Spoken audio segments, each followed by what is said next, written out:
잠시만 계십시오. 요거 이제 영상이 나오는 게 같이 확인합니다.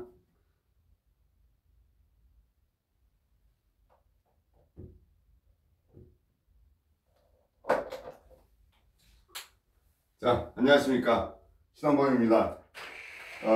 오늘 여러분과 라이브 강의는 어깨 그리고 목, 그러니까 목과 그리고 어깨 매뉴얼 테라피에 대한 얘기를 합니다. 일단 기능적 요소랑 그 구조적인 요소랑 기능을 이해하고 어떻게 사람 몸은 목을 만질까 어깨를 만질까 되는 그런 그림을 그려드리고자 합니다. 많은 라이브를 하면서도 여러분들에게 강조해 주는 건 뭐냐면, 이 강의가 그냥 여러분들에게 그냥 형식적인 강의가 아니라 진짜 실질적으로 도움이 돼야 된다. 상황은 어려울 수 있지만 과정은 제대로 한번 공부를 해보자, 이런 마음이 듭니다. 목과 어깨에 대한 얘기를 제가 이제 드리면서 목의 근육들, 어깨의 근육들, 여기서 반드시 먼저 풀어줘야 될 선행적인 조건들을 좀 생각을 한번 해보시라는 거죠. 이미 여러 번 들으신 분들은 약간 복습의 의미를 두시고, 처음 들으시는 분들은 오늘 강의를 들으면서 생각을 좀 해보셔야 됩니다. 이런 과정들을 계속 반복적으로 하면서 여러분들에게 제가 심어드리고 싶은 거는, 고객이 왔을 때 내가 손을 댔을 때 고객은 반드시 좋아진다는 것, 좋아지게 할 때 고객과의 어떤 소통의 에너지가 완벽할 수 있는 그런 테크닉이 됐으면 좋겠다고 생각합니다. 일단 목부터 가겠습니다. 목에 관여되는 여러 가지 근육과 상황들이 있고 질환도 있습니다만, 우리는 먼저 목을 손을 대기 전에 먼저 선 처리하는 과정을 이해를 해야 됩니다. 목에 손을 대기 전에 먼저 어디 부위를 어떻게 먼저 풀었는지, 목을 손을 대기 전에 어떤 곳을 먼저 손을 대서 그 과정을 소통의 과정으로 먼저 가야 되는지 먼저 생각해 보셔야 됩니다. 그죠? 자, 목이 이렇게 있습니다. 구조적 각도를 C자로 먼저 잡기 전에 하나의 구조물로 보겠습니다. 이 목을 세워놨다 라는 관점을 봤을 때 얘를 받치고 있는 먼저 그 그림을 먼저 형성을 하셔 보셔야 됩니다. 자, 앞쪽에 받치고 있는 하나의 구조적 요소, 뒤에 받치고 있는 하나의 구조적 요소 먼저 보겠습니다. 뒤에서는 물론 승모근, 두판상을 다 있는데 일단은 통증에 관여될 수 있는 근육을 먼저 봐야 되기 때문에 우리는 뒤 근육을 두판상근으로 보자. 앞쪽은 목의 통증에 관여되는 승모근과 앞에는 흉쇄유돌근하고 사각근을 두 개의 그 치료로 봐야 되겠다는 거죠. 사각근. 자, 그러면 두판상근과 흉쇄유돌근의 두 개의 에너지적인 요소가 목을 잡습니다. 그리고 나서 이 기준적 요소가 있습니다. 두 개를 쭉 당기다가 어디 곳에다 또 잡아놓는 포인트가 있습니다. 목에서 잡고 있는 그 에너지는요, 그 에너지적 요소가 흉추 12번까지 내려갑니다. 흉추 12번에 승모근이 끝난 자리가 있기 때문에 흉추 12번에 그 구조의 에너지가 닿게끔 됩니다. 그리고 나서는 앞쪽에서는, 목의 앞쪽에서는 그 역할론적으로 볼 때는 이 그림이 닿는 포인트는 목을 잡고 있는 기량적 요소가 유두 위의 세치 포인트, 유두 위의 세치 포인트가 목을 잡고 있는 하나의 포인트입니다. 그럼 어떻게 되겠습니까, 여러분들? 만약에 이런 상품이 왔습니다. 이 상품의 포장을 뜯기 위해서 우리가 먼저 해줄 수 있는 상황은요, 그 상품에 관련되어 있는 끈을 풀어주고 뭐 테이프를 열고 안에 물건을 꺼내는 과정이잖아요. 그러면 흉추 12번의 이 포인트랑 유두 위의 세치 포인트를 먼저 풀어야 되겠죠. 풀어서 끈을 풀어주는 거예요. 그리고 나서 고객이 얘기하고 있는 현재 아시혈적인 통증이 두판상근이라는 근육이 올 수가 있고, 목에서 문제가 왔으면 앞쪽에 잡고 있는 근육의 전체적인 균형을 봐야 됩니다. 여기서 목은 일자가 아니라 또 C자의 커브를 형성시킵니다. 역학적 무게중심을 제로로 가지고 있는 0의 상태에서 봐야 되기 때문에 이 상태의 근육을 당길 때 두판상근의 힘의 작용은 또 안쪽으로 작용을 합니다. 자, 두판상근 겉에 있는 근육이 천층 근육인 승모근이라는 근육이 또 작용을 합니다. 자, 피부랑 통해서 피부, 지방, 천층 근육, 그리고 나서 심층 근육, 또 그 안에 최심층, 이런 층을 통해서 우리 몸에는 이 안에 우리가 알고 있는 결합 조직의 근막들이 연결되어 있습니다.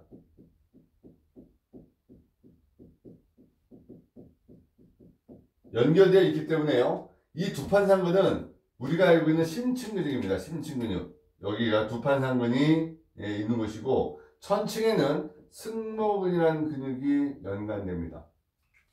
자, 그렇다면요, 이 두판상근과 승모근의 그림을 생각하기 위해서는 겉에 이 힘의 에너지를 받쳐주는 승모근을 풀어주는 하나의 그림도 생각하셔야 됩니다.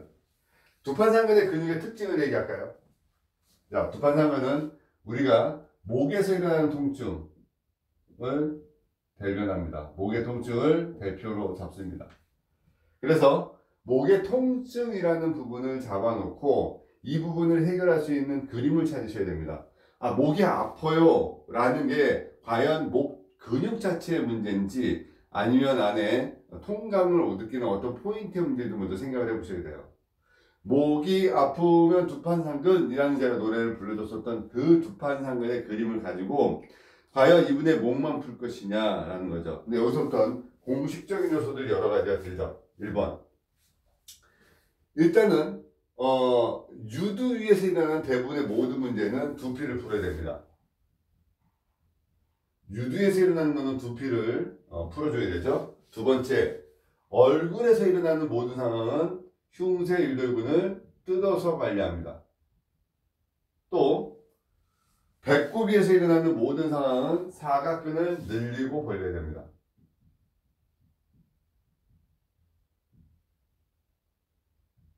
자, 세 가지의 기본 전제 조건과 그 다음에 반드시 먼저 풀어줘야 될 두 개의 포인트를 먼저 생각을 하고 보게 됩니다.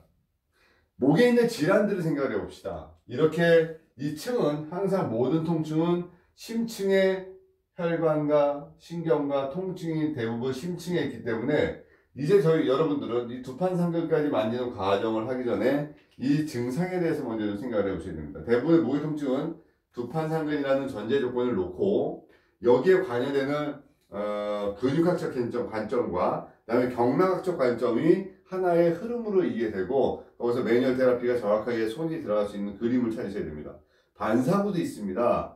그래서 증상적 요소를 생각하셔야 됩니다. 자, 먼저 보겠습니다. 목에서 일어나는 증상 대부분 뭐가 있을까요? 목 디스크. 우리가 알고 있는 목의 디스크적인 요소가 또 있겠죠. 두 번째, 목의 염좌. 또 경추증이라는 증상도 있다고 했습니다. 여기서 추가됐던 증상들이 있고, 일단 목에서 이렇게 오는 증상이 연결되면서 여기부터 이제 나중에 복합적인 문제까지 같이 갑니다. 어깨라는 질환을 설명할 때 어깨 자체의 문제뿐만 아니라 어깨의 질환은 목하고 같이 중복되는 통증들이 많이 내려간다는 거예요. 그래서 일단은 목 디스크, 염좌, 경추증이라는 질환을 먼저 놓고 봅니다. 자, 여기서 얘네들 치료하기 위해서 뭘 먼저 해야 됩니까? 우리 몸은 맞아요. 중력선 안에 들어와야 됩니다. 그래비티 라인 안에 몸이 중력선 안에 들어오게끔 먼저 만들어야 된다. 두 번째 뭡니까? 혈액순환을 시켜줘야 된다. 피가 돌아야 된다. 자, 그래비티 라인 안에 들어오고 피를 돌아가게 할 수 있는 방법론을 먼저 찾으셔야 됩니다. 근데 우리 목은요, C자 커브에 되는데 목이 C자 커브가 아닌 일자나 거북목이 되어버린 상태에서 대부분의 통증이 야기가 됩니다. 머리 무게를 보게 되면 정상적인 C자와 일자와 거북목 3개의 형태를 유지하게 됩니다. 평균적인 머리의 무게는 체중의 10분의 1, 5kg에서 7kg 사이라고 하지만 오늘 우리가 공부하기 쉽게 약 10kg라고 정의를 한번 해보겠습니다. 자, 10kg라고 났을 때 C자로 정상적인 무게 각도가 됐을 때 역학적 무게중심이 0이 돼서 10 곱하기 0이 돼서 0이 되고요. 일자목은 10 곱하기 1이 돼서 10이 되고 거북목은 10 곱하기 4가 돼서 양쪽 어깨에 20kg짜리 한 푸드씩 얹어지는 양상이 됩니다. 그러면 우리는 이런 두 개의 목은 중력선에 들어있지 않기 때문에 이 목 자체가 정상적인 목의 각도가 중력선 안에 들어오게 됩니다. 치료의 전제 조건이 뭐냐면 관리의 매뉴얼 테라피 첫 번째 조건은 중력선 안에 들어와야지 이게 잡히죠. 중력선 안에 들어오려면 C자 커브가 돼야 됩니다. C자 커브가 잡히려면 어디 걸려있는 그 부분을 반드시 먼저 풀어놔야 된다는 거죠. 그 걸려있는 부분 풀어놓는 것이 유두위의 새치 포인트와 그 다음에 흉추 12번을 풀어서 이 부분의 각도를 잡아주고 목의 각도를 잡아놓은 상태에서 현재 통감을 느끼는 두판상근을 잡기 위해서 반대적인 근육들도 같이 이완을 시켜줘야 되는 거죠. 여기에 두피를 풀어서 근막과 근조직의 흐름을 원활하게 해줘야 되는 것도 있죠. 이런 목의 전제적인 치료적인 요소들이 들어갈 때 이거는 현재 고객이 얘기하는 아시얼적 관점으로 들어간 겁니다. 자, 뭐냐면 두 가지 관점입니다. 1번 고객이 요구하는 자리를 우선적으로 갈 것이냐, 고객 우선할 것이냐. 두 번째, 관리를 하거나 치료를 해주는 당사자가 치료자의 관리적 파트너에서 먼저 우선을 할 것이냐. 이제 여기서 고민해야 됩니다. 근데요, 대부분의 모든 사람들은 자기 의지대로 하지 않습니다. 왜냐하면 고객이 일단 우선시가 돼야 되니까. 여기서 이제 고객이 말하고 의도하는 곳에 먼저 손이 가서 그쪽부터 먼저 풀어주고 관리가 시작되는 거죠. 그러면서 내가 원하는 대로 끌고 갑니다. 고객이 요구했던 패턴은 여기입니다. 이제 관리사가 요구하는 패턴은 이제 제가 공식적으로 알려줬던 부분들입니다. 1번, 인체가 반드시 좋아지는 5가지 포인트부터 여러분들이 손이 되겠죠. 1번, 요추 1번, 2번, 쇄골, 3번, 횡격막, 4번, 종아리, 승산, 5번, 상경추를 먼저 풀겠죠. 이 과정에서 두 번째, 우리 인체에서 근막이 꼬이는 자리 3군데, 꼭 반드시 문제가 된 3군데, 모상건막, 두피, 두 번째, 배꼽, 세 번째, 엉덩이 중둔근, 글루테스 미디우스 중둔근, 또 세 번째, 반드시 풀어줘야 될 때가 뭡니까? 뒷매듭, 매듭이라 그래서 3군데의 매듭이 있어요. 후두골, 흉추 7번, 천장관절. 안 적어도 알겠죠, 여러분들? 후두골, 뒷목, 그 다음에 흉추 7번, 대내장 신경줄기에 하나의 딱 그 그림에 흉추 7번. 세 번째, 하초의 기운. 상초의 기운은 안개와 같고, 중초의 기운은 거품과 같고, 하초의 기운은 또랑과 같다. 또랑과 같다의 배설기하고 생식기를 구분하는 천장관절. 우리 아이가 SI 조인트라고 얘기합니다. 천장관절. 앞매듭은 앞에 부분에서 매듭적 요소를 해결해줘야 되기 때문에 유두 가운데에 있는 단중 또는 전중, 단중. 두 번째, 독소가 배출되는 여기서는 또 다른 배꼽. 여기서 얘기하는 배꼽과 개념이 틀립니다. 저기 배꼽은 근막과 연결돼서 근막을 풀어내는 배꼽이고 여기서는 독소가 나오는 배꼽인 거죠. 세 번째는 천장관절 라인을 정면에서 풀어줄 수 있는 방법은 ASIS를 잡아서 풀어줘야 되기 때문에 세 번째 앞매듭은 ASIS 전상장골국입니다. 자, 이제 공식이 나왔어요. 고객이 왔을 때 나는 요 패턴을 먼저 치료한 다음에 그리고 나서 고객이 요구하는 여기를 갈 거야 라고 갈 건지 아니면 고객이 요구하는 여기를 먼저 싹 만져주면서 나는 내 공식대로 갈 것이냐, 이거는 여러분들이 끌고 가는 나름이겠지만 먼저 풀어주고 다가가는 방법도 중요하고 고객의 의사를 충분히 의견을 들으셔야 됩니다. 당신이 현재 불편한 것이 목이고 또 목 때문에 오는 문제 중에서 팔이 저리고 또 머리가 아프고 소화가 안 됩니다 라고 고객에게 문진을 합니다. 자, 여러분들은 고객이 요구하는 얘기를 잘 들으시고 들을 때 키워드를 빨리 찾으셔야 된다고 그랬습니다. 자, 예를 들어서 고객이 이럽니다. 제가요 자고 나면요 일단 머리가 아프고요 잠잘 때도 목이 많이 아파요. 그리고요 자고 나면 머리가 아프고 나서 일단 소화가 안 되고요 팔꿈치가 저려요. 팔꿈치가 저리고요 이렇게 보면 이쪽에 살이 좀 많이 빠져 있는 것 같고요 팔이 움직여지지는 않고 뒤로 가지도 않고 좀 동작이 많이 제약이 되는 것 같아요. 그리고 어깨를 움직이면 뚜둑뚜둑 소리도 나는 것 같아요. 지금 몇 가지 계속 중복해서 얘기를 했잖아요. 잘 들어보셔야 돼요. 이 사람이 잠을 못 자는 부분들은 목의 각도적인 요소도 있지만 심리적인 요소도 있고 통증적 요소도 있어요. 밤에 통증이 온다는 거는 이 통감이 밤까지 부교감에까지 왔다는 거는 목 쪽에서 안 그래도 부교감 요소가 강하잖아요. 목이요. 우리가 목이라는 곳은 부교감 요소가 강하고 천골도 부교감의 요소가 강해서 목 쪽의 문제들이 어느 정도 각도가 잡히면 밤에 잠을 못 잤다고 하면 약간 증상 자체가 더 심한 거잖아요. 그리고 그거 이해했고, 두 번째, 팔꿈치가 아팠다고 얘기하는 건 목 디스크 중에서 6번 디스크겠구나라는 것을 의심을 하게 되고요. 팔에 살이 빠졌다는 얘기는 디스크가 진행이 되면 머슬 위크니스, 근육이 약화가 오게 되는 거고요. 팔을 움직일 때마다 소리가 난다는 것은 극상근의 문제가 오는 거고요. 운동성에 제약이 오는 것은 약간 50견의 문제가 오겠구나라는, 그리고 견갑하근, 극상근, 또 부교감신경 몇 가지의 단어가 타다다다 떠오른다는 거죠. 그리고 나서 고객이 현재 소화가 안 돼요라는 것은 위장의 문제가 아니라 목 부분이 불편하면 당연히 소화가 안 되는 게 경추 3번에서 5번은 횡격막을 지배하는 하나의 큰 줄기이기 때문에 소화에도 문제가 올 수 있다는 거예요.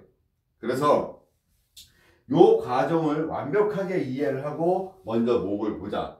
그리고 나서 이제 목 디스크는 관점적 차원에서는 디스크가 신경을 누르고 있다, 빠져나왔다, 디스크가 터졌다, 여러 가지가 있어요. 그러나 디스크적 요소는 수기적 관점에서 치료를 하게 된다면 반드시 좋아하시지만 우리가 임의적으로 고객에게 치료를 강요할 수 없는 거고 치료에 대한 예우를 함부로 얘기할 수 있는 직업군이 아니라는 겁니다. 의료 집단이나 의사 집단이나 어떤 곳에서 할 때는 예우를 얘기해주고 그 예우는 향후 좋아지는 상황을 분명하게 함부로 말을 해줘도 되는데 우리는 그 예우를 건져놓고 말을 해놓으면 그 고객이 우리랑 그 대면하는 시간보다 더 많은 시간을 외부에서 보내고 오기 때문에 우리가 고객에게 조금 더 많은 그런 나중에 말로 감당할 수 없는 상황들이 벌어진다는 거죠. 분명히 내 말이 맞습니다만 고객은 고객의 우김이 크고 목소리가 크면 어쩔 수 없는 상황이 벌어지기 때문에 디스크적 요소는 항상 결정은 고객이 하게끔 만드셔야 됩니다. 고객이 결정을 하고 고객의 마음으로 테크닉과 치료를 할 수 있는 상황을 만들어주고 그 디스크 질환 자체로 오는 여러 가지 상황을 본인 스스로가 고객이 이길 수 있는지 고객이 그 상황을 본인이 버틸 수 있는지를 충분히 우리가 설명을 해줘야 된다는 거예요. 근데 고객이 이기지 못하는 상황에서 우리가 관리해준다면 오히려 고객의 그 통증 때문에 여러분이 더 많은 스트레스를 받게 된다는 거죠. 디스크는요, 증상적 차원에서 허리 디스크랑 목 디스크랑은 틀립니다. 그냥 의학적으로는 디스크가 나왔어요라고 얘기하지만 고객이 느끼는 그 센서리적인 느낌이 틀리다는 거죠. 허리 디스크는 허리에서부터 오는 증상이 머리까지 올라오는 거리상에도 문제가 있겠지만 본인들이 견뎌내보려고 하는 어떤 그 에너지가 좀 큰데 목 디스크는 이 증상 자체가 뇌로 빨리빨리 오고 본인들이 느끼는 증상이 생각보다 크기 때문에 허리 디스크보다는 못 견뎌한다는 거죠. 요 증상이 있고 팔이 저리기 때문에 더 그럴 수도 있고요.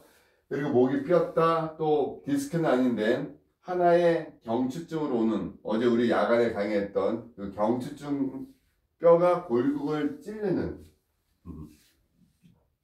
디스크는 신경을 누르는 거잖아요. 두 개를 그림을 그려보면 요 물렁뼈가 지나가는 신경을 누르는 게 디스크고 경추증은 뼈 자체끼리 부딪혀서 이 골격이 형성이 돼서 뾰족하게 튀어나와서 얘네가 신경을 누르는 증상이잖아요.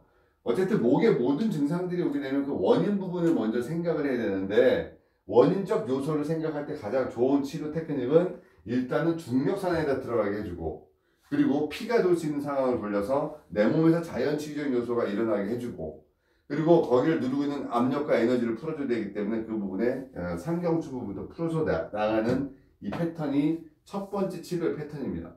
이거를 이해를 먼저 해야 됩니다. 그래서 요 기준적 요소를 여러분들이 먼저 잡아놓고 보셔야 되는 게 요 기준이고요. 이제 어깨 쪽 갑니다. 아침에 여러분들이 고민해 보셨을 거예요. 신 교수가 어깨랑 목에 대한 얘기를 한다고 했다. 그러면 어깨하고 목에 있는 근육을 나열을 할 것이냐 아니면 치료와 패턴을 얘기할 것이냐라는 거죠. 저는 치료와 패턴입니다. 이미 근육에 대한 얘기들을 여러분하고 계속 야간에 또는 라이브로 계속 강의를 해놨기 때문에 이제 여러분들은 오늘 이 아침 시간에는 좀 더 무게감 있는 얘기를 해주고 싶었다라는 생각이 듭니다. 자, 우리는 숄더, 어깨의 증상은 상당히 까다로운 질환으로 봅니다. 다른 것보다 어깨의 통증은 더 많이 힘들고 더 많은 생각을 하게 됩니다.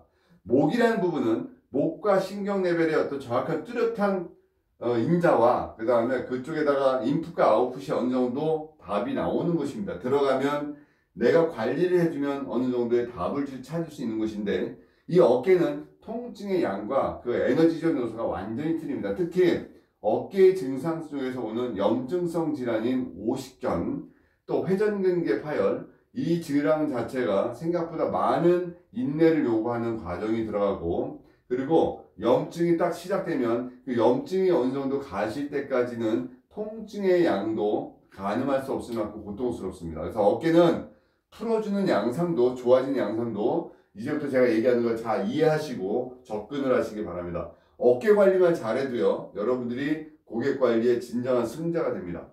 오늘 이 수업을 듣고 바깥에다가 어깨에 관한 모든 관리를 한다고 붙여놓으면 여러분들 소문만 나면 아마 이 어깨 쪽에서 최고의 대가가 되지 않을까라는 생각이 듭니다. 어깨의 구조를 먼저 볼까요? 일단은 어디에 있나라는 거죠. 자, 일단 척추가 있습니다. 척추뼈. 자, 척추뼈가 이렇게 있고요. 여기다 골반을 그리면 여러분들이 헷갈리겠다. 더 내려간다 치고요. 여기에 머리가 있고, 자, 여기에 우리가 알고 있는 견갑골이 이렇게 있죠. 그리고 나서 여기에 상완골이 이렇게 붙습니다. 팔에 상완골이 이렇게 있고, 여기는 요골, 척골이 이렇게 있겠어요. 그러면 어깨라고 하는 부분은 이 부분이잖아요. 근데 얘네가 독립적인 조직이 아니라 어디에 붙어있는 조직이에요. 상위 조직이 있다는 거죠. 상위 조직. 이 상위 조직을 논할 때는 신경 레벨의 윗단계를 보시는 거예요. 신경 레벨 윗단계. 그러니까 이 어깨란 조직은 상위 레벨이 있기 때문에 그 상위 레벨이 어디냐면 목이라는 거죠. 근데 이제 어깨를 보게 되면 얘가 어디 조직에 붙어 있어야 돼요. 쫙 붙어서 그 모양새가 가장 멋진 모습으로 되어 있어야 된다. 그림은요, 신경이라고 했어요. 너브. 자, 우리는 얘를 신경이라고 해요. 신경. 신경은 머슬, 근육을 지배하죠. 근육을 지배하고, 이 근육 안에는 뭐가 있나? 다른 거 다 정리하고, 일단 혈관이 들어있죠. 물론 피가 들어있어요. 혈관 중에서도 우리가 얘기하고 싶은 게 정맥이라는 혈관이, 결국 우리는 혈액순환 자체가 근육의 움직임이고, 근육의 움직임은 신경의 움직임하고 연결되기 때문에 요게 신경의 작용과 근육의 작용이 완전할 때,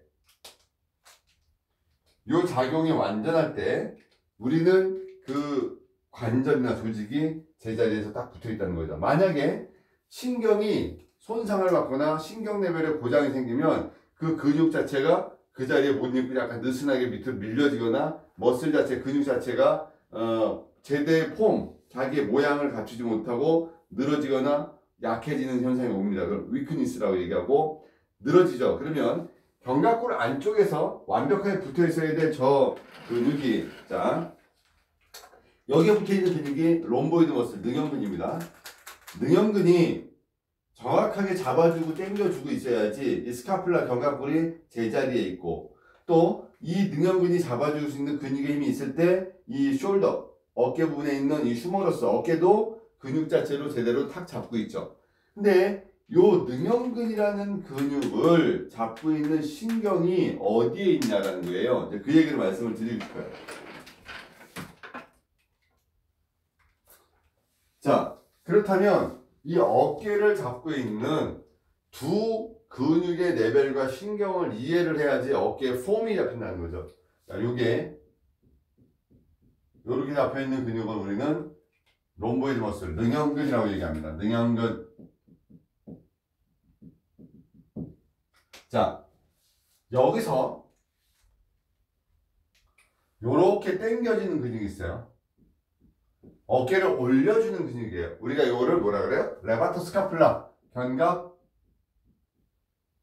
거근이라고 얘기합니다. 견갑 거근. 어깨가 올려주는 근육. 자, 두 개가 잡아줄 때 어깨가 타이트하게 요 스파인 쪽에 척추에서 딱 잡아주죠. 그러니까 우리는 이제 이거를 생각 안 하고 여기만 봤단 말이죠. 어깨 조인트, 어깨 관절, 어깨 문제만 자꾸 파고 들어가는데 얘가 원래 자리에서 제대로 탁 픽세이션, 고정이 돼 있어야 된다는 거예요. 고정이 돼 있을 때 나머지 어깨 부분은 케어가 된다는 거죠. 근데 이제 두 개의 근육이 능형근하고 견갑거근이나 저 두 개의 근육은 이 어깨를 잡아주고 있는 기준선인데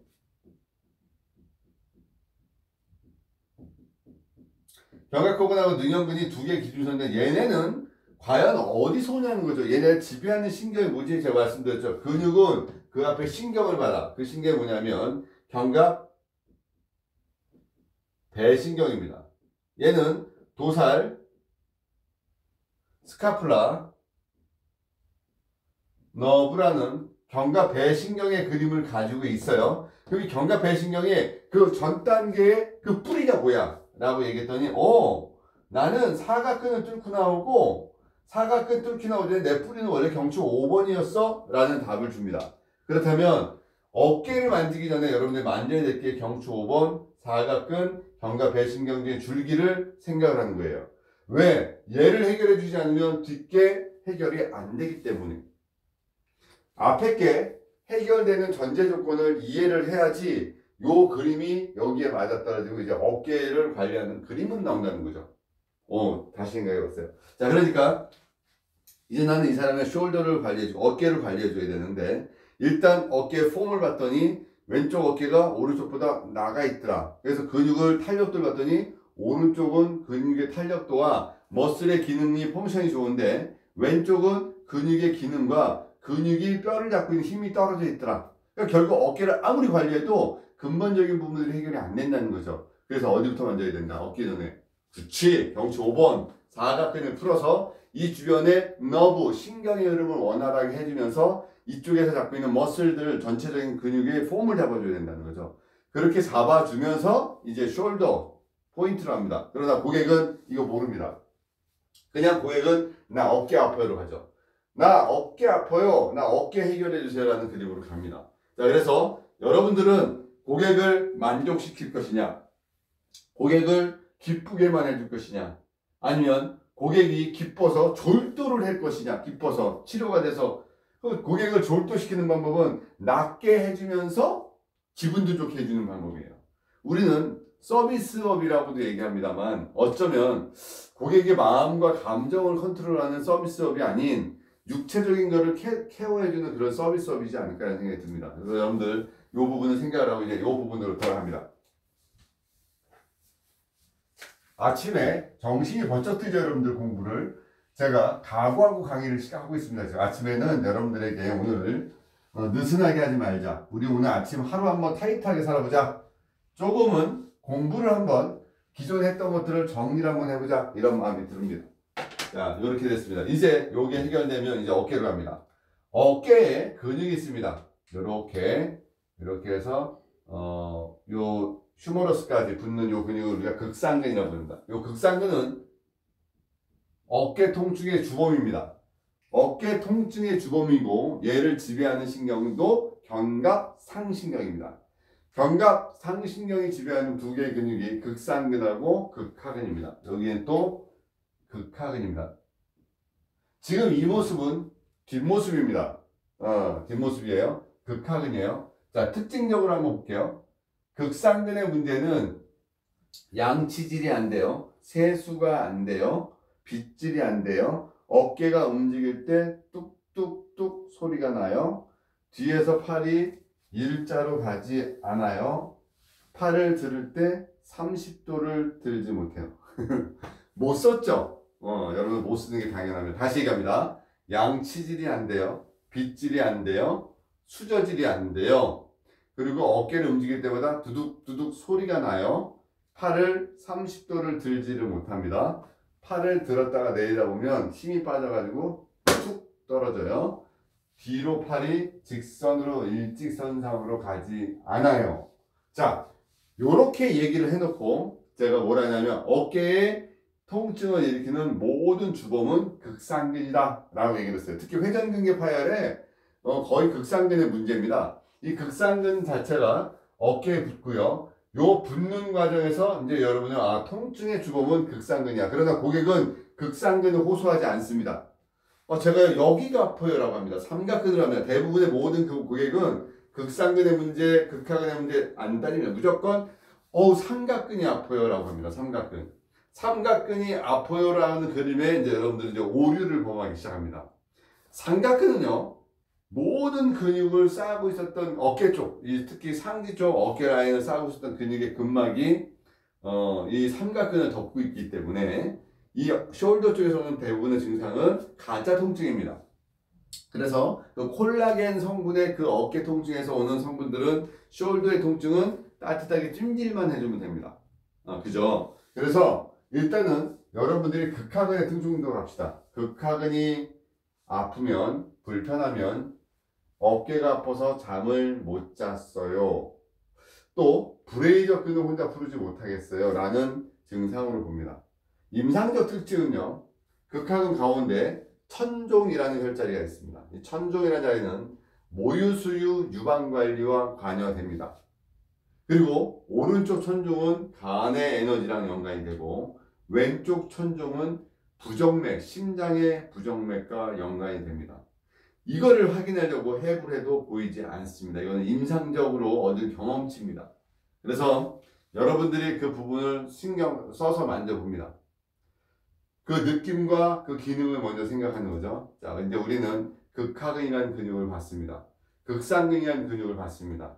그리고 나서 이제 이 극하근 안쪽에 있는 근육을 보게 됩니다. 우리는 그 근육을 견갑하근이라고 합니다. 자, 견갑하근의 위치 입체적으로 다시 한번 봅니다.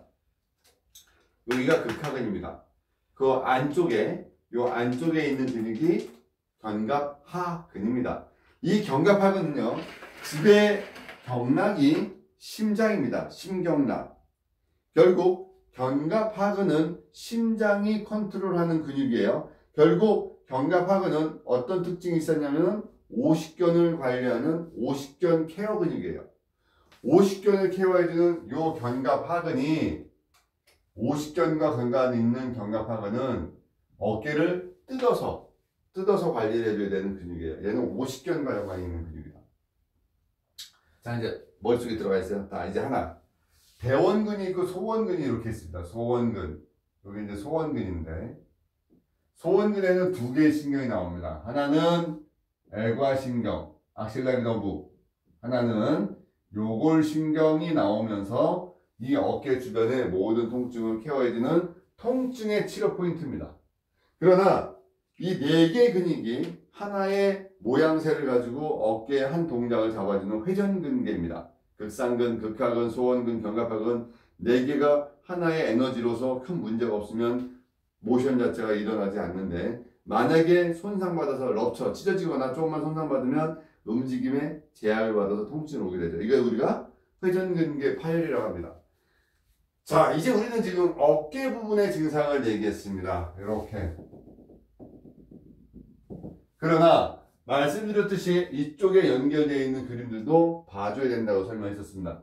어깨에서 일어나는 첫 번째 문제, 오십견이라는 문제와 프로즌 숄더라는 오십견, 또 두 번째 회전근개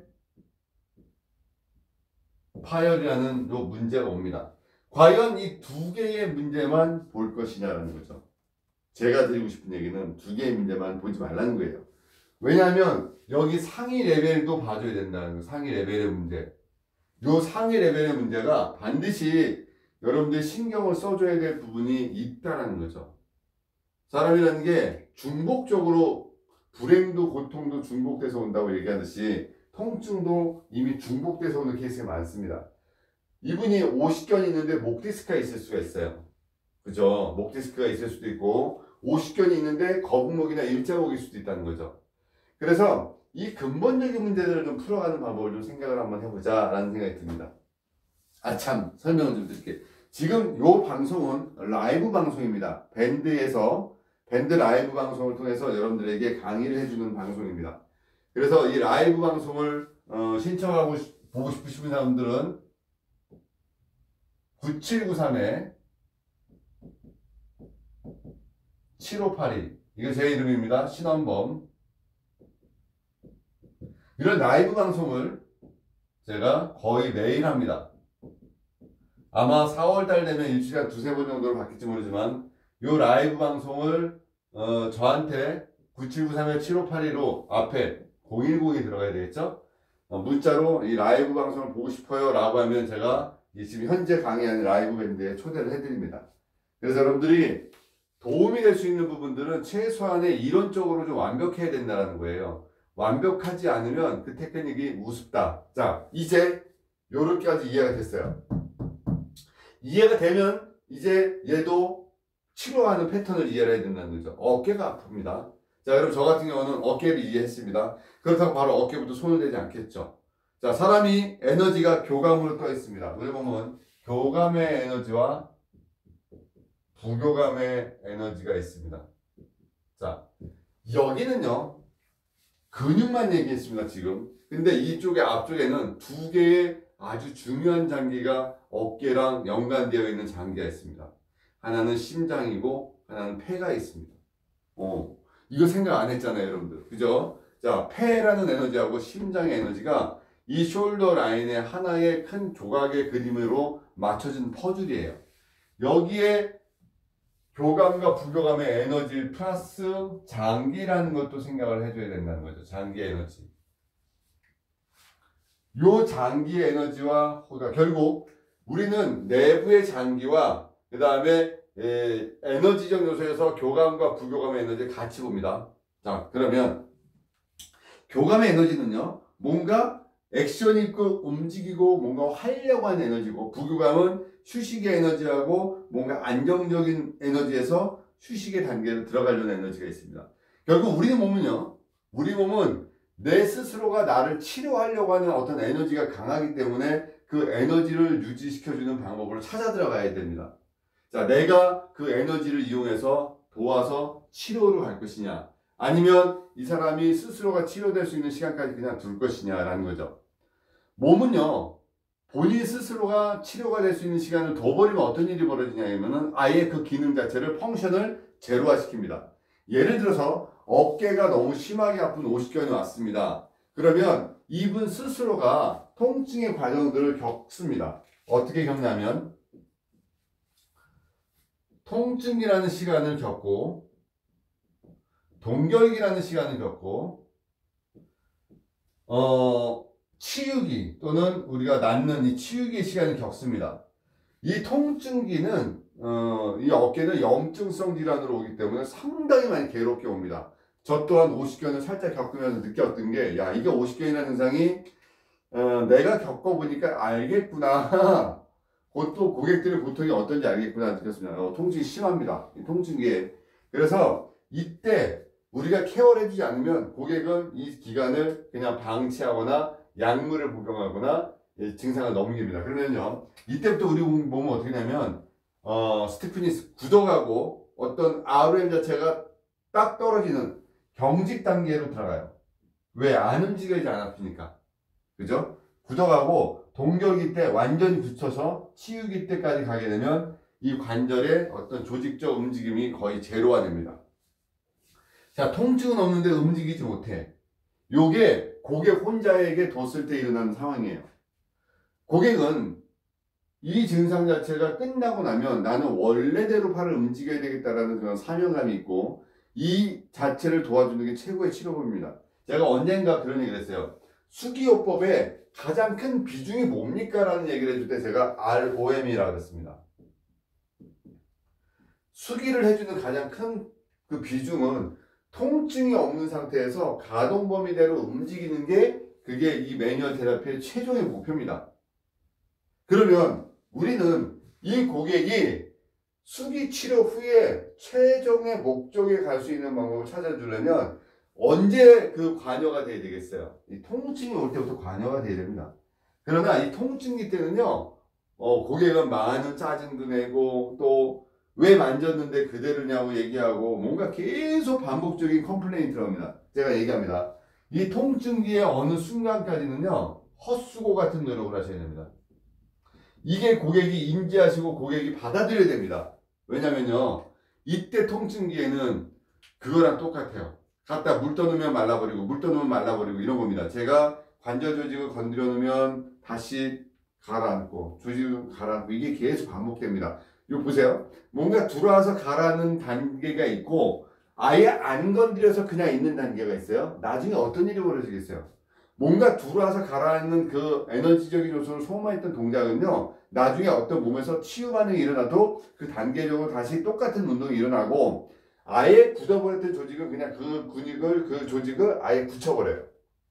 그래서 요 단계 통증기나 동결기에 들어가 있는 저 시점에 우리는 고객이 약간 지루할지 모르겠지만 계속 그 동작을 해주면서 이 과정을 분명히 해줘야지 치유의 단계를 한다는 걸 얘기해주고 상위 레벨 목 과정에 여기는 지금 어깨지만 여기를 도와주는 상위 레벨인 목 주변의 신경 레벨을 풀어야 되기 때문에 제가 지금부터 목을 풀어야 됩니다 합니다. 근데 또 목을 풀려면 또 어떤 일이 벌어져요? 먼저 잡고 있는 데 풀어야 되겠죠? 흉골, 유두의 세치 포인트, 흉추 12번까지 그 다음에 목의 각도 그리고 목에서 가장 많은 신경이 날아가는 신경의 올가미인 사각근 목 주변에 연관될 때 무조건 풀어주는 두피, 흉쇄, 유돌근 이게 또 먼저 풀어주는 거예요. 거기다 또 뭐가 또 이루어져야 돼요? 우리 인체가 좋아지는 반드시 좋아지는 5개 자리 요추 1번 쇄골뼈 그죠? 횡격막 종아리 상경추 이런 데 풀어줘야 되고 또 소통의 막힘의 근막의 자리를 또 풀어줍니다. 그게 뭐냐면 고객이 오면 시간이 바쁩니다. 어떤 사적인 대화나 사적으로 뭘 할 수 있는 시간이 하나도 없습니다. 계속 뭔가를 달려가야 되는 거죠. 그래서 고객에게 그 주어진 시간만큼 완벽하게 끝냈을 때 이런 결과치가 나온다는 겁니다. 자 이제 어깨 쪽에서 봤습니다. 극하근, 극상근, 소원근, 견갑하근 이해했어요. 그래서 이제 이 사람이 움직임을 보려고 할 때 치유가 돼서 움직이려고 하는데 우리는 다른 조직에는 ROM이라는 것 자체가 구부렸다 폈다 플렉션, 익스텐션, 로테이션, 라테랄 밴딩 요 정도인데 이 숄더가 어깨의 움직임만 보지 말고 견갑골의 움직임을 보란 얘기예요. 견갑골이 움직여졌다 내려갔다가 또는 앞으로 갔다가 뒤로 빠졌다가 올라갔다 내려갔다 로테이션 작은 위치에 있는 저 견갑골이라는 것이 큰 ROM이 일어나지 않지만 저 안에서 안쪽으로 바깥쪽으로 올라갔다 내려가는 저 ROM 자체가 완벽하게 소통이 돼야지 팔에 있는 상완골의 움직임이 일어난다는 거죠. 그러면 저 견갑골과 연관되어 있는 근육을 풀어야 되는 거예요, 이제. 그래서 어떻게 풀어요? 전거근 풀어야죠, 전거근. 그죠? 등에 있는 능형근 풀어 내려가야 되고, 또 견갑골과 연결되어 있는 이쪽에 상완 2두근, 상완 3두근 풀어야 되고요. 또 이쪽에 있는 쇄골 하근, 쇄골 이쪽 다 풀어줘야 됩니다. 이게 다른 조직하고 틀려서 어깨라는 조직은 그 포인트는 좀 더 많은 신경을 쓰고 좀 더 많은 에너지를 넣어줘야지 어깨가 좋아진다는 거예요. 단순히 인풋과 아웃풋이 뭐 완벽하게 나올 수 있는 뭐 팔꿈치 이런 데도 얘 또한 문제가 팔과 다 구조적인 걸 봐야 되듯이 이 어깨는 좀 더 많은 생각을 가지셔야 된다는 겁니다. 자, 요렇게 이해가 됐습니다. 자, 여러분 여기에서 한번 얘기를 할게요. 어깨 주변에 목 뒤에 혈자리가 또 뭐가 있을까요? 자, 여기 고황이라는 자리가 있어요. 고황. 아까 얘기했듯이 여기에 천종이라는 자리가 있었어요. 천종. 여기에 대표적인 자리로 견정이라고 있었어요. 물론 여기에 견우라는 자리도 있겠고 혈자리 중에서 이 부분에서 대부분의 풀어짐하고 연관되겠지만 이 견정이라는 자리는 우물, 물이란 결국 우리 인체에는 피가 돌아야 된다고 아까 얘기했어요. 피가 돌아야 된다, 혈액이 돌아야 된다고 했을 때 통증이 오거나 문제가 되면 피가 원활하게 돌지 않고 피가 그 자리에 공급이 안 된다.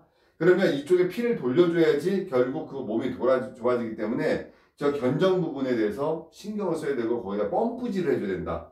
피가 들어가게끔. 그럼 어깨에서 당겨서 올라오느냐? 물론 한의사 선생님들은 그 자리에다가 습부항을 해서 부항으로 당겨 오시면 좋지만 그 자체의 에너지가 작을 때는 종아리에서부터 피를 밀고 올라가야 돼요. 쭉 밀고 올라가고 가장 많이 분포되어 있는 등 쪽도 밀어 올려서 견정에서 모아서 그 부분을 소통을 시켜주고 우물에 물을 모아주는 테크닉을 써야 돼요. 두 번째, 고황이라는 자리에 증상이 나타납니다. 아까 말씀드렸듯이 이 앞에는 2개의 장기가 있다라고 했어요. 심장하고 폐가 있어요. 폐는 한의학적으로 재상이라 부르고 심장은 군주라고 부릅니다. 군주. 왕이에요. 폐는 영의정, 자의정, 국무총리 같은 재상이에요. 심장의 에너지적 요소가 몸의 등 쪽에 막 박힌단 말이죠. 나타난다. 그렇게 나타나는 자리가 있다. 우리는 발현되는 장소가 있다. 근데 해부학적으로 심장을 꺼내보면요. 심장은 어떤 주머니 안에 들어있어요. 우리는 그 심장을 싸고 있는 그 막을 심포, 심보작이라고 불러요. 심보작이라고 부르는 그 심포 안에 심장이 들어있고 심장 주변에는 기름, 지방 같은 게 껴있고 물론 그 기름, 지방을 싹 뜯어내면 심장 주변에 돌고 있는 왕관 모양의 혈관들이 돕니다. 이게 관상동맥이라는 것이 심장 자체를 살려야 되니까 얘네도 움직이고 심장 안에는요. 우심방, 우심실, 좌심방, 좌심실, 우심방, 우심실에 나와서 폐동맥, 폐정맥, 그 다음에 좌심방, 좌심실, 그 다음에 대동맥, 전신, 대정맥, 다시 우심방. 이게 돌아가는 막 혈액순환 있잖아요. 이 심장에서 일어나는 메커니즘이 상당히 많아요. 그리고 심장의 우심방 쪽에는요. 이 우심방 쪽에서는 어떤 기계적인 센서리가 있어요. 그래서 거기를 어떤 실험을 합니다. 우리가 이제 쥐를 가지고 개구리 같은 거 실험을 할 때 심장을 꺼내놔도 심장이 일정 동안 움직인다는 거죠. 근데 그 부분을 딱 자극을 주면 심장 박동이 이상해져요. 그만큼 센서리가 박동이 단단하기 때문에 너무너무 보호를 많이 해야 되기 때문에 심장에다가 다시 하나의 주머니에다 싸놓고 집어넣습니다. 그래서 관상동맥 주변에 지방이 어느 정도 쌓이고 그래도 그 바깥의 주머니 사이에 공간이 있어야 되는데 세월이 흘러 나이가 들어 자세가 틀어져 지방이 더 쌓여 그리고 그 안에 어떤 노폐물들이 끼면 이 심장이 불편해집니다. 움직일 때 스페이스 공간이 충분히 움직일 수 있는 공간적 요소를 갖지 못한다는 거예요. 그러니까 어떻게 되겠어요? 움직일 때마다 불편하니까 그 증상이 어디서 나타난다? 등의 고황에서 나타난다는 거예요. 고황. 그럼 결국 어깨가 아파서 고황을 해결해주면 우리는 저 부분을 팔꿈치 놓고 비비거나 뭔가 막 하지만 어딜 풀어야 돼 원래? 그쵸. 원래대로 라면 심장을 꺼내서 심장 주변에 있는 걸 다 청소해서 다시 놓줘야 되는데 그러지 못하잖아요. 그러면 일단은 현재 심장이 불편하다는 것은 전제 조건으로 놓고 이 심장이 움직일 수 있는 공간적인 요소들을 편안하게 풀어주자. 그러면 이 공간을 풀어주는 게 그 공간을 찾아줄 수 있는 방법이 견갑하근 그리고 견갑골을 충분히 뜯어서 그 공간을 만들어주면 이 고황통이 오지 않을까라는 생각이 드는 거죠. 한의학 서적에 그런 말이 있어요. 고황의 병은 깊고도 깊어라는 표현이 돼 있어요. 왜냐면요. 예전 선인들도 이 고황통증이 결국 심장 쪽하고 연관이 깊고 그 증상 자체를 손으로 건드리기에는 상당히 힘든 부분이 있었다라는 것을 얘기합니다. 그래서 이제 한의원에 오시는 분들 보게 되면 그 부분이 불편하다고 하면 우리 한의사 선생님들이 그 부분에 대해서 치료를 해주고 부항도 해주면서 조심하십니다. 왜냐하면 그 부분은 잘못 만지면 기흉이 될 수 있는 부분이고 침이 잘못 들어가면 폐로 공기가 들어가서 응급 상황이 벌어질 수 있기 때문에 우리 한의사 선생님들도 되게 많이 조심하시면서 그걸 풀어주시는 포인트거든요. 그래서 이 고황이라는 부분을 어떻게 풀어야지 연결이 되고 여기랑 연관되는 어깨랑도 어떻게 연관되느냐.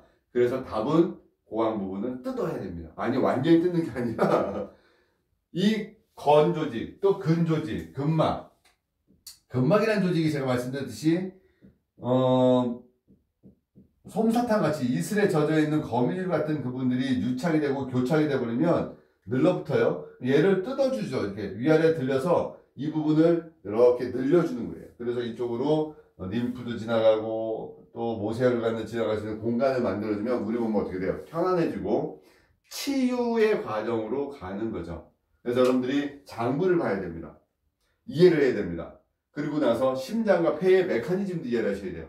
얘네는요. 우리가 볼 때는 그냥 단순히 심장과 폐네? 라고 보지만 한방에서는 그렇게 안 본다는 거예요. 어떻게 보셨냐면은 물론 양의사 선생님도 그렇게 볼지 모르지만 우리가 이제 물리치료를 하는 입장이나 아니면은 수기요법을 하는 마사지사나 아니면 피부미용의 대체 의학을 하시는 분들의 입장에서는 우리는 이 상태를 받아들여요.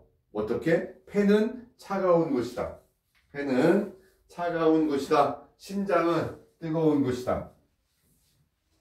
자, 폐는 차갑고 심장은 뜨거운 것이다 라는 첫 번째 전제 조건을 둡니다. 자, 그랬더니 어떤 일이 벌어지냐면은 폐는 차갑고 심장은 뜨겁다. 심장은 뜨겁다. 자, 그러면 이 상태가 유지가 될 때, 적절하게 유지가 될 때 우리는 정상적인 혈압이라고 얘기를 한다. 120, 80. 근데 우리가 운동성이 떨어지거나 움직임이 둔해지거나 아니면 외부의 일이 많아서 운동성이 떨어지는 나이가 됩니다. 자, 저도 50이 넘어가서 일량이 줄어들고 아니면 제가 움직임 둔해서나 운동이 줄어들면 폐의 기능이 떨어져요. 그럼 심장의 에너지가 올라간다는 거죠. 자, 심장을 올린 게 아니라 폐가 떨어지니까 심의 에너지가 올라가요. 폐가 떨어지니까 심의 에너지가 올라간다.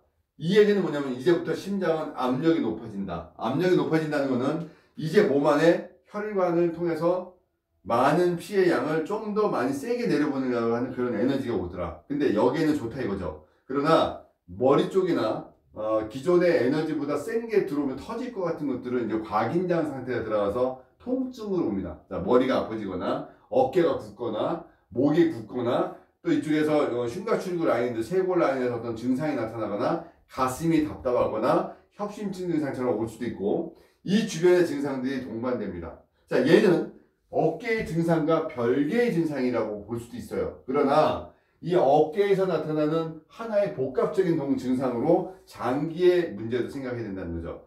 제가 허리 얘기를 할 때 꼭 얘기하잖아요. 소장과 안쪽에 있는 장기들도 생각을 해야 된다. 왜? 우리는 복직근만 생각하고 허리에 있는 기립근만 생각하고 요방형근, 장요근만 생각한다는 거예요. 왜냐? 이게 잘못됐다고 얘기하는 것보다도 내장기도 하나의 힘의 원리가 잡고 있는 장부도 생각해라. 그래서 허리 치료의 진짜 말썽꾸러기 장기는 소장이에요.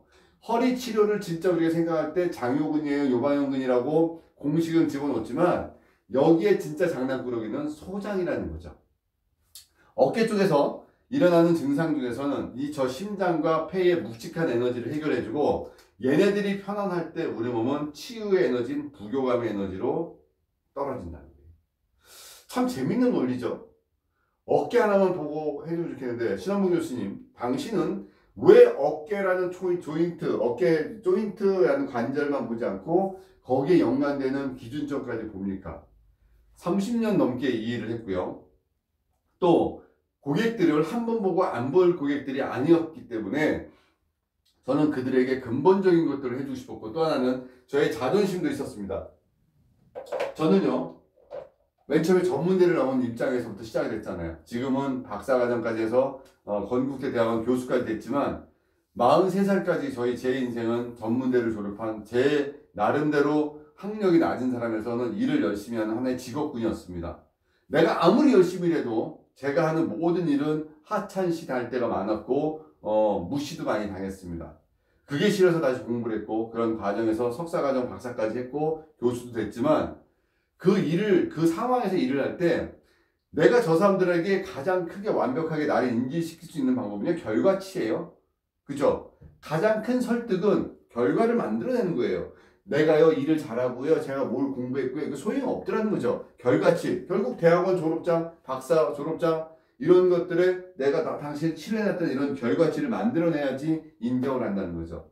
그래서 자존심 때문에 더 많은 일을 했고 더 완벽하게 해주려고 노력했고 무시당하고 싶지 않아서 했습니다. 근데 요즘은 저를 무시 안 합니다, 사람들이. 왜?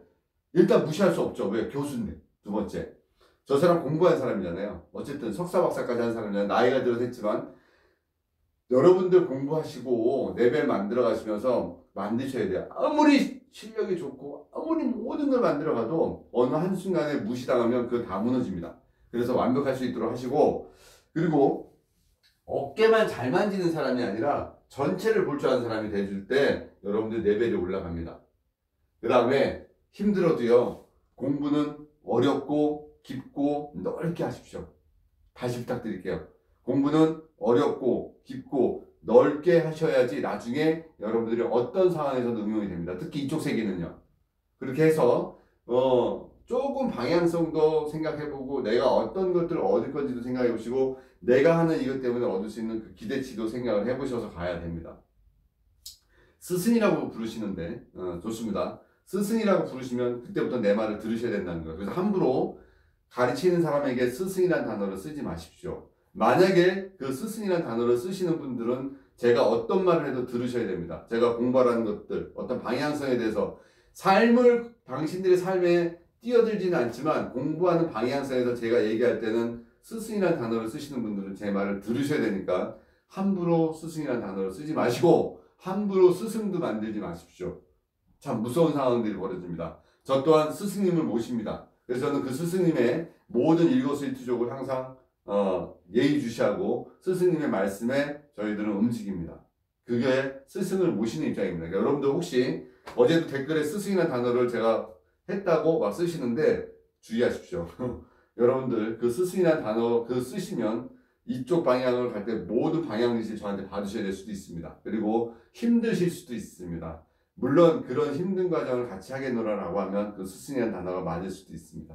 자, 오늘 1시간 저도 오늘 여러분들에게 좀 알차게 해주려고 시작이 됐고 여러분들과 같이 강의를 진행해서 목과 어깨에 대한 하나의 메커니즘, 원리, 그 다음에 근육의 얘기, 요 패턴에 대해서 정리를 해봤습니다. 공부라는 게 참 재밌죠? 네, 재밌습니다. 혹시 이 영상을 오늘 우연히 보신 분이나 라이브 강의를 관심 있는 분들은 전화, 문자 주시면 제가 초대해 드릴 거고요. 편안하게 보십시오. 여기는요. 제가 영상에 대해서도 크게 구제하지 않으니까 여러분들 보시게 되고 항상 여러분들 응원하고 지원할 테니까 잘 되시길 바랍니다.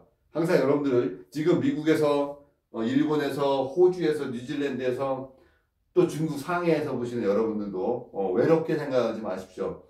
이렇게라도 만나서 여러분들 지원해주는 제가 있잖아요. 같이 모여있는 이곳은 하나의 식구처럼 여기서 같이 노력하시면 됩니다. 자, 고생하셨습니다. 라이브 마치겠습니다.